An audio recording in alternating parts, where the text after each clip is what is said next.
അതൊക്കെ ഷാഫിയുടെ ഇൻഫ്ലുവൻസ് എന്ന് പറഞ്ഞാൽ സ്വന്തമായി റീൽസ് ഉണ്ടാക്കി സ്വയം ബൂസ്റ്റ് ചെയ്യുന്ന ഒരു പ്രചരണത്തിലൂടെ നടത്തുന്ന സ്വാധീനമാണ്. 2024 ലോക്സഭാ തെരഞ്ഞെടുപ്പിൽ ഷാഫി മാത്രമല്ലല്ലോ ജയിച്ചത്, 19 മണ്ഡലങ്ങളിലും UDF അല്ലേ ജയിച്ചത്.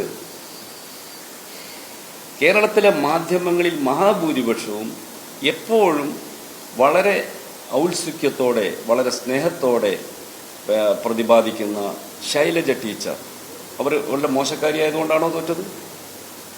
തോമസ് ഐസക്ക് പത്തനംതിട്ടയിൽ പിന്നല്ലാതെ മോശക്കാരി എന്നല്ല, ഭൂലോക ഫ്രോഡാണ് ആ സ്ത്രീ. ഭൂലോക ഫ്രോഡ്. സ്ത്രീ എന്ന് പോലും ആ പദത്തിന് പോലും അർഹയല്ല KK ശൈലജ. മനസ്സിലായില്ലേ? സ്ത്രീ എന്ന പദത്തിന് പോലും അവരർഹയല്ല. ഭൂലോക ഫ്രോഡാണ്. അത്രയും മോശമായത് കൊണ്ട് തന്നെയാണ് തോറ്റ് തുന്നം പാറിയത് എന്നുള്ളത് നിങ്ങൾ മനസ്സിലാക്കണം. ഈ തെരഞ്ഞെടുപ്പ് 2026 നിയമസഭാ തെരഞ്ഞെടുപ്പില് UDF നേരിടുന്ന ഏറ്റവും വലിയ വെല്ലുവിളി, UDF ഒരു വലിയ വെല്ലുവിളി നേരിട്ട് കൊണ്ടിരിക്കുക, വലിയ ഒരു പ്രതിസന്ധി. എന്താണ് ആ പ്രതിസന്ധി എന്ന് അറിയാമോ നിങ്ങൾക്ക്? തെരഞ്ഞെടുപ്പിൽ വിജയിക്കലല്ല, അധികാരത്തിലേക്ക് എത്തലല്ല, ഗവൺമെന്റിനെ ഉണ്ടാക്കലല്ല. UDF ഗവൺമെന്റ് രൂപീകരണമോ അധികാരത്തിലേക്ക് തിരിച്ചെത്തലോ തെരഞ്ഞെടുപ്പ് വിജയമോ ഇതൊന്നുമല്ല UDF നേരിടുന്ന പ്രതിസന്ധി.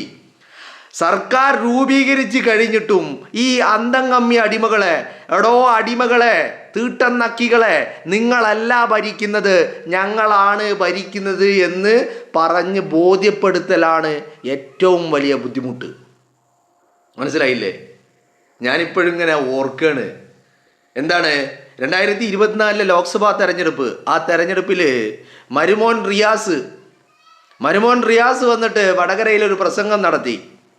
തെരഞ്ഞെടുപ്പ് പ്രചരണത്തിൻ്റെ ഭാഗമായിട്ട് KK ശൈലജയ്ക്ക് വേണ്ടിയിട്ട് വോട്ട് ചോദിച്ചുകൊണ്ട് നടത്തിയ പ്രസംഗം. ആ പ്രസംഗത്തിൽ മുഹമ്മദ് റിയാസ് പറയുന്ന ഒരു വാചകമുണ്ട്. എന്താണ് വാചകം?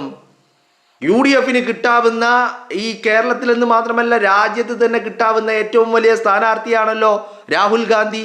ആ രാഹുൽ ഗാന്ധി വടകരയിൽ വന്ന് നിന്ന് മത്സരിച്ചാലും ഞങ്ങളുടെ ആഗോള വ്യക്തിത്വമായ KK ശൈലജ ടീച്ചറെ പരാജയപ്പെടുത്താൻ കഴിയില്ല എന്നാണ് മുഹമ്മദ് റിയാസിൻ്റെ വെല്ലുവിളി. ആ ശൈലജയെയാണ് ഷാഫി അടിച്ച് നിലംപരിശാക്കിയത്. സഖാക്കൾക്ക് ഷാഫി എന്ന് കേൾക്കുമ്പോൾ തന്നെ ആ തെരഞ്ഞെടുപ്പിന് ശേഷമാണ്. അതിനു മുമ്പ് ഷാഫി ഇവിടെ ഉണ്ടായിരുന്നു, പാലക്കാടിൻ്റെ MLA ആയി 3 തവണ പാലക്കാട് ഉണ്ടായിരുന്നു. അതിനു മുൻപും ഷാഫി പറമ്പിൽ കേരളത്തിൻ്റെ രാഷ്ട്രീയ സാഹചര്യങ്ങളിൽ ഉണ്ടായിരുന്നു. അന്നൊന്നും ഷാഫിയെ ഇവരാരും ഓർത്തില്ല, കണ്ടില്ല, ഗൗനിച്ചില്ല, പരിഗണിച്ചില്ല. പക്ഷേ 2024 പാർലമെന്റ് തെരഞ്ഞെടുപ്പ് കഴിയുന്നതോടുകൂടി അല്ലേ, ആ തെരഞ്ഞെടുപ്പ് കഴിയുന്നതോടുകൂടിയാണ് ഷാഫി ഇവരുടെ ടാർഗറ്റായി മാറുന്നത്. ഇപ്പം ഇന്ന് പറയുന്നത് എന്താ? ഷാഫിക്ക് വലിയ സ്വാധീനമൊന്നുമില്ല. ഷാഫിക്ക് സ്വാധീനം ഉണ്ടോ ഇല്ലേ എന്നുള്ളത് ഈ തദ്ദേശ തെരഞ്ഞെടുപ്പിൽ പോലും ഇവർ കണ്ടതാ. മനസ്സിലായില്ലേ? 20 കൊല്ലം, 25 കൊല്ലം, 30 കൊല്ലം, 35 കൊല്ലം ഒക്കെ ആയിട്ട് ഈ പറയുന്ന തദ്ദേശ ഭരണ സ്ഥാപനങ്ങൾ, ഓഫീസുകൾ, അതായത് പഞ്ചായത്ത് ഓഫീസ്, മുനിസിപ്പാലിറ്റി ഓഫീസ് ഒക്കെ, ഇവരുടെ ബ്ലോക്ക് പഞ്ചായത്ത് ഓഫീസ്, ജില്ലാ പഞ്ചായത്ത് ഓഫീസൊക്കെ ഇവരുടെ ഈ ബ്രാഞ്ച് കമ്മിറ്റിയുടെ ഓഫീസ് പോലെ ആക്കി മാറ്റിയ പല തദ്ദേശ ഭരണ സ്ഥാപനങ്ങളും ഷാഫി വന്നതിന് ശേഷമാണ് പിടിച്ചത് എന്ന് പറഞ്ഞാൽ ഈ കഴിഞ്ഞ തെരഞ്ഞെടുപ്പിൽ ഈ പറയുന്ന വടകരയുടെ, കുറ്റ്യാടിയുടെ, നാദാപുരത്തിൻ്റെ, പേരാമ്പ്രയിലെ, കൊയിലാണ്ടിയിലെ, കൂത്തുപറമ്പിലെ, തലശ്ശേരിയിലൊക്കെ പെടുന്ന ഈ തദ്ദേശ ഭരണ സ്ഥാപനങ്ങൾ ഇതൊക്കെ കണ്ടിട്ടും പറയും ഷാഫി വലിയ ഒരു സംഭവമൊന്നുമല്ല, അയാൾ വലിയ ഒരു നേതാവൊന്നുമല്ല, അയാൾ ഇങ്ങനെ സ്വാധീനമുണ്ട്. നിങ്ങൾ ഏത് അണ്ണാക്കിലാണ് കിടക്കുന്നത്? പിണറായി വിജയൻ്റെ തീട്ടം കിട്ടാൻ വേണ്ടിയിട്ട് ആ കുണ്ടിൻ്റെ താഴെ പോയിട്ട് ഇങ്ങനെ കമന്ന് കടന്നു കഴിഞ്ഞാൽ ഷാഫി ഉണ്ടാക്കുന്ന സ്വാധീനങ്ങളെക്കുറിച്ച് നിങ്ങൾക്ക് കാണാൻ കഴിയില്ല. അത് നിങ്ങൾ കാണണ്ട. നിങ്ങളെ കാണിക്കാൻ വേണ്ടിയിട്ടല്ല ഷാഫി പണിയെടുക്കുന്നത്. ഷാഫി പണിയെടുക്കുന്നത് UDF സർക്കാരിനെ അധികാരത്തിലേക്ക് തിരിച്ചെത്തിക്കാൻ വേണ്ടിയിട്ടാണ്. അത് മെയ് 4 നിങ്ങൾക്ക് മനസ്സിലാവും ഷാഫി എടുത്ത പണിയുടെ സ്വാധീനം എന്താണ് എന്ന്. മനസ്സിലായില്ലേ? അപ്പോൾ ഈ പറയുന്ന സഖാക്കളെ നിങ്ങൾ തോറ്റു, നിങ്ങൾ അധികാരത്തിലില്ല, സർക്കാർ UDF സർക്കാരാണ്, ഭരിക്കുന്നത് UDF ആണ് എന്ന് അവരെ ബോധ്യപ്പെടുത്താൻ വലിയ ബുദ്ധിമുട്ടാണ്. ഇപ്പം നിങ്ങൾ എളമരം കരീമിൻ്റെ ഈ വർത്താനം കേട്ടപ്പോൾ നിങ്ങൾക്ക് എന്താ തോന്നിയേ? വടകരയിൽ ഷാഫി തോറ്റു, ശൈലജ ജയിച്ചു, അതല്ലേ നിങ്ങൾക്ക് തോന്നിയത്? അല്ലേ? ഇനിയിപ്പോൾ ഞാൻ 2026 ഒരു കാര്യം പറയാം. ഇപ്പം കഴിഞ്ഞ ദിവസം ഇവരുടെ സംസ്ഥാന സെക്രട്ടറി MV ഗോവിന്ദനോട് പിന്നെ മാധ്യമങ്ങൾ ചോദിച്ചു, ശൈലജ ടീച്ചർ എന്തുകൊണ്ട്, ടീച്ചറോ എവിടുത്തെ ടീച്ചറല്ലേ, KK ശൈലജ അങ്ങനെ വിളിക്കാം നമുക്ക്, ആ ശൈലജയെ എന്തുകൊണ്ട് മട്ടന്നൂരിൽ നിന്ന് മാറ്റി പേരാവൂരിലേക്ക് മാറ്റി എന്ന് ചോദിച്ചപ്പോൾ അന്നും ഗോവിന്ദൻ പറഞ്ഞത് എന്താ, സണ്ണി വക്കീലിനെ തോൽപ്പിക്കാൻ പറ്റിയ ഇവരുടെ കൂട്ടത്തിലുള്ള ഒരേ ഒരു സ്ഥാനാർത്ഥി ശൈലജ ആണെന്ന. പിണറായി വിജയന് പോലും പറ്റൂല സണ്ണി വക്കീലിനെ തോൽപ്പിക്കാൻ. ആ സണ്ണി വക്കീലിനെ തോൽപ്പിക്കാൻ ഇവരുടെ കൂട്ടത്തിൽ ഒരൊറ്റെണ്ണേ ഉള്ളൂ, അതാണ് ശൈലജ എന്നാണ് ഗോവിന്ദൻ പറഞ്ഞത്. ഇത് തന്നെയായിരുന്നു മുഹമ്മദ് റിയാസും പറഞ്ഞത്. എന്ത്, രാഹുൽ ഗാന്ധി വന്നാലും മത്സരിച്ചാലും ശൈലജയെ തോൽപ്പിക്കാനാവില്ല എന്ന്. എന്നിട്ട് എന്തുണ്ടായി? വടകര പാർലമെന്റ് മണ്ഡലത്തിന്റെ ചരിത്രത്തിലെ ഏറ്റവും വലിയ തോൽവി അത് ഈ ശൈലജയ്ക്ക് ഏറ്റുവാങ്ങേണ്ടി വന്നു. കാരണം എന്താ? ശൈലജ ഒരു ഫ്രോഡാണ്. ഫ്രോഡ് സ്ത്രീയാണെന്ന് ഞാൻ പറയില്ല. അങ്ങനെ ഞാൻ പറഞ്ഞാൽ അത് സ്ത്രീ സമൂഹത്തിന് തന്നെ അപമാനകരമാകും. അതുകൊണ്ട് ശൈലജ ഒരു ഫ്രോഡാണ്, ഭൂലോക ഫ്രോഡാണ്. മോശമാണ് എന്ന് പറഞ്ഞാൽ വളരെ മ്ലേച്ഛമായ ഒരു വ്യക്തിത്വമാണ് ശൈലജയുടേത്. അതുകൊണ്ട് തന്നെയാണ് വടകരയിൽ ശൈലജ 8 നിലയിൽ പൊട്ടിയത് എന്നുള്ളതാണ്. മനസ്സിലായില്ലേ? 8 നിലയിൽ. 2024 മുമ്പത്തെ തെരഞ്ഞെടുപ്പ് K മുരളീധരൻ മത്സരിക്കുന്നു വടകരയിൽ. എതിർ സ്ഥാനാർത്ഥി ആരാ? പി ജയരാജൻ. എന്നിട്ട് പി ജയരാജൻ K മുരളീധരനോട് തോറ്റതിൻ്റെ ഇരട്ടി വോട്ടിനാണ് ശൈലജ വടകരയിലെ ഷാഫി പറമ്പിലിനോട് തോറ്റു തുന്നം പാറിയത്. മനസ്സിലായില്ലേ? ഇവര് തലയിൽ കൊണ്ടുവച്ച് ചുമന്ന് നടക്കുന്ന ശൈലജയുടെ ഉറക്കം അന്ന് നഷ്ടപ്പെട്ടതാ. ഞാൻ പറഞ്ഞു വരുന്നത്, ഈ ശൈലജ തോറ്റു എന്ന് 2 വർഷമായി. ലോക്സഭാ തെരഞ്ഞെടുപ്പ് നടന്നിട്ട് കഴിഞ്ഞിട്ട് 2 വർഷം. ഈ 2 വർഷമായിട്ടും ഇപ്പോഴും എളമരം കരീം പറയുന്നത് കേട്ടില്ലേ? അപ്പോൾ അത് മറ്റൊന്നുമല്ല, ഷാഫി എന്ന് പറഞ്ഞ് കേട്ടാൽ തന്നെ, ആ പേര് കേട്ടാൽ തന്നെ തീട്ടൻ തീനികളായിട്ടുള്ള അടിമകൾ ഷഡ്ഡിയിൽ മുള്ളും നിക്കറിൽ മുള്ളും. എന്നിട്ടും പറയുന്നത് എന്താ? ഷാഫി വലിയൊരു സംഭവം എന്നല്ല, അംഗീകരിച്ചു കൊടുക്കാൻ വലിയ ബുദ്ധിമുട്ടാ. അതങ്ങനെയാ. തോറ്റു എന്ന് ബോധ്യപ്പെടുത്താനാ, ഇവരെ തോൽപ്പിക്കാനല്ല ബുദ്ധിമുട്ട്, തോറ്റു എന്ന് ബോധ്യപ്പെടുത്താനാ ബുദ്ധിമുട്ട്. അതാണ് ഇപ്പോൾ വടകരയിൽ കാണുന്നില്ലേ? ശൈലജയാണ് ഇപ്പോൾ അവിടുത്തെ MP എളമരം കരീമിൻ്റെ. അവൻ്റെ മോന്തമെന്ന് കൈയെടുക്കാൻ തോന്നൂല ആ വർത്താനം കേട്ടാലേ, അല്ലേ?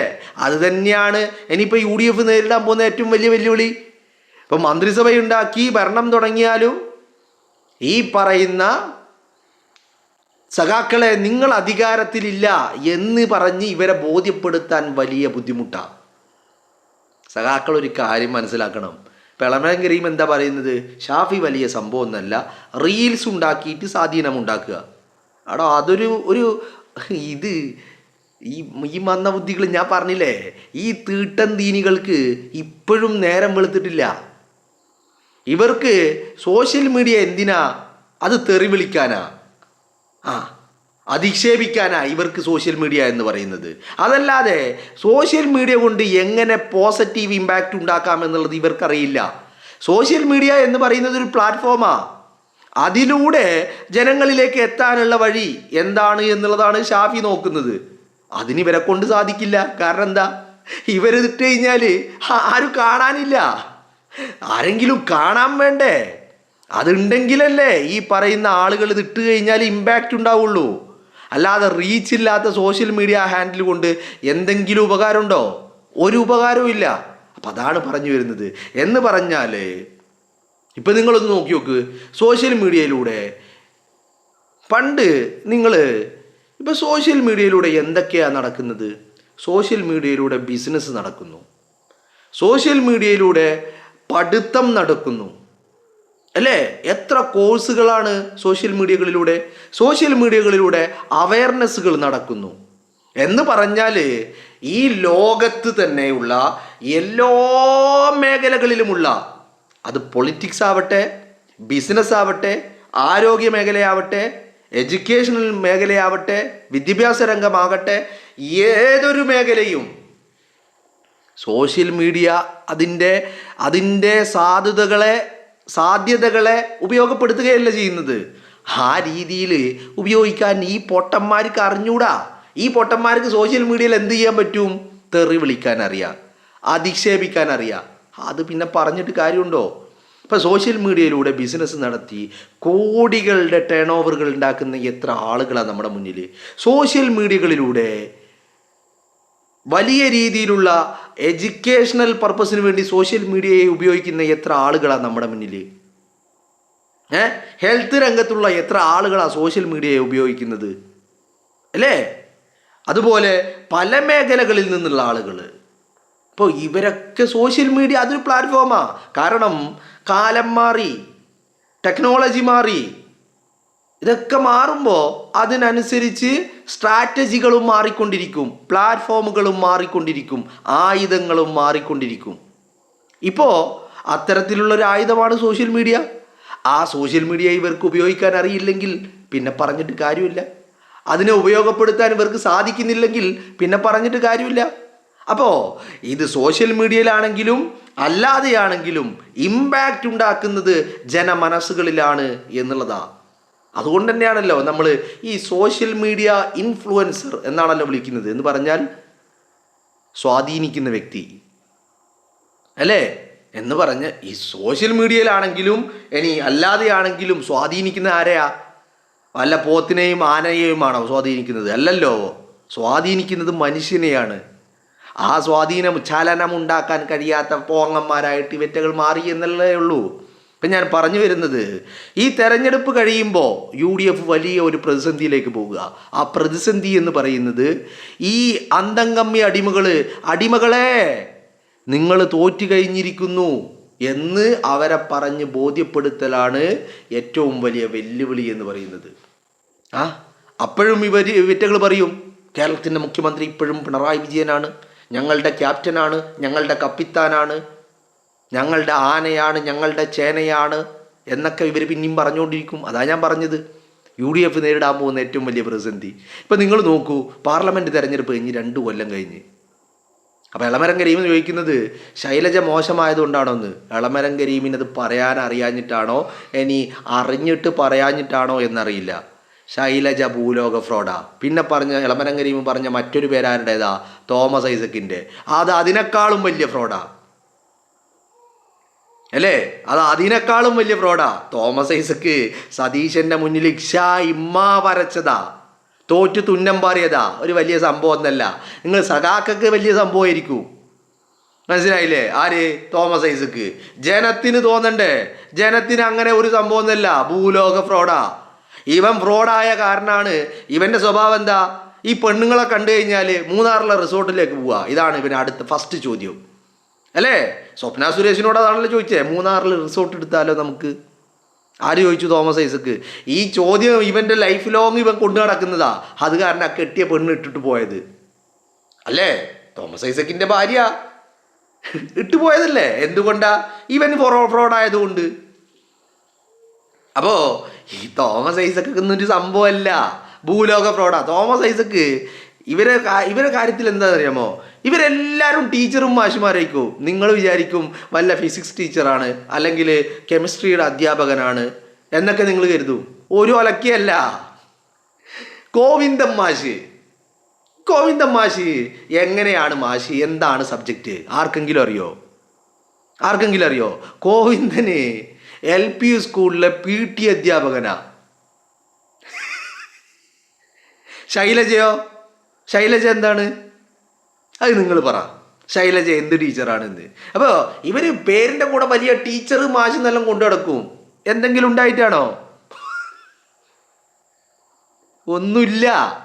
ഒന്നുമില്ല. അപ്പോൾ ഇത് അടിമകൾക്ക് വലിയ സംഭവമായിരിക്കും. ഇതൊന്നും ജനത്തിനൊരു സംഭവമല്ലാന്നേ. അതിവർ മനസ്സിലാക്കണ്ടേ, അല്ലേ? അപ്പോൾ ഷാഫി വലിയ സംഭവമാണോ ഇല്ലേ എന്നുള്ളതിൻ്റെ സർട്ടിഫിക്കറ്റ് ഒന്നും ഈ പറയുന്ന കരീമിൻ്റെ സർട്ടിഫിക്കറ്റ് ഒന്നും വേണ്ട. കരീം വീട്ടിലുള്ളവർക്ക് സർട്ടിഫിക്കറ്റ് കൊടുത്താൽ മതി. മനസ്സിലായില്ലേ? ഷാഫിക്ക് സർട്ടിഫിക്കറ്റ് കൊടുക്കാൻ കേരളത്തിലെ ജനമുണ്ട്. അത് പാലക്കാട് വെച്ച് 3 തവണ ആ ജനം ഷാഫിക്ക് സർട്ടിഫിക്കറ്റ് നൽകിയിട്ടുണ്ട്. വടകരയിൽ വെച്ചിട്ട് 1 തവണയും ആ ജനം ഷാഫിക്ക് സർട്ടിഫിക്കറ്റ് നൽകിയിട്ടുണ്ട്.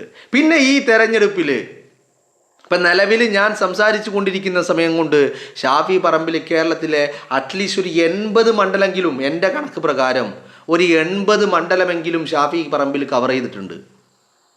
വെറുതെ ഒന്നല്ല, നല്ല നല്ല ഇമ്പാക്റ്റ് ഈ 80 മണ്ഡലങ്ങളിലും ഷാഫി പറമ്പിൽ ഉണ്ടാക്കിയെടുത്തിട്ടുണ്ട് എന്നുള്ളതാണ്. അപ്പോൾ ഷാഫി വലിയ സംഭവമാണോ, ഷാഫിയുടെ സ്വാധീനം എന്താണ് എന്നൊക്കെയുള്ളത് മെയ് 4-ന് സഖാക്കൾക്ക് മനസ്സിലാവും. അപ്പോൾ പറഞ്ഞു വരുന്നത് മറ്റൊന്നല്ല, എളമരം കരീമിൻ്റെ സർട്ടിഫിക്കറ്റ് ഒന്നും അല്ലെങ്കിൽ അന്തം കമ്മി അടിമകളുടെ ഒരുത്തൻ്റെയും സർട്ടിഫിക്കറ്റ് ഷാഫിക്ക് വേണ്ട. ഷാഫി നിങ്ങളുടെ സർട്ടിഫിക്കറ്റിന് വേണ്ടിയല്ല പ്രവർത്തിക്കുന്നതും. അത് നിങ്ങൾ മനസ്സിലാക്കിയാൽ മതി, അന്തം കമ്മി അടിമകളെ.